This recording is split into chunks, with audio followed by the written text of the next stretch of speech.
నమస్తే అంకుల్. నమస్తే. పార్లమెంట్ ఎన్నికలు వస్తున్నాయి కదా, ఏ పార్టీ గెలిచే అవకాశం? సబ్కా సాత్ సబ్కా వికాస్. మోడీ గారు అగలీ సర్కార్, మోడీ సర్కార్ వస్తుంది, మోడీ గెలుస్తాడు. అన్ని మంచి పనులు చేస్తుండు, అందరినీ తీసుకొని నడుస్తున్నాడు. మోడీ వేస్తాడు, మోడీ నమ్మకం ఉన్నది, మోడీ వచ్చాడు.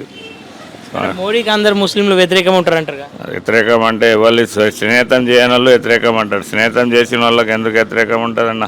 దగ్గర పోయి ప్రేమిస్తే ప్రేమించినట్టు ఉంటుంది. దూరం ఉండి బదనాం చేసి మోడీ వ్యతిరేకం అంటే ఎట్లుంటుంది చెప్పండి?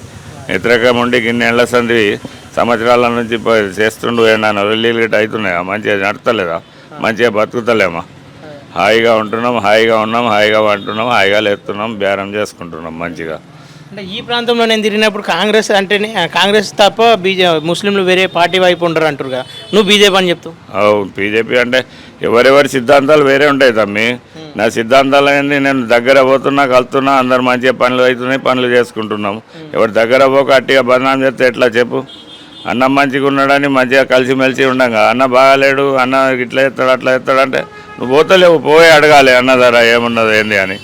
అన్నిట్లో చూసినా నాకు బీజేపీ నచ్చింది, బీజేపీ మంచిగా ఉన్నది, బీజేపీతోటే పనులు అవుతాయి అంతే. ఫైనల్గా ఇక్కడ ఏ పార్టీ గెలుస్తుంది? బీజేపీ వస్తుందని నా ఉద్దేశం, నా అభిప్రాయం ఉన్నది. Okay uncle, okay, thank you.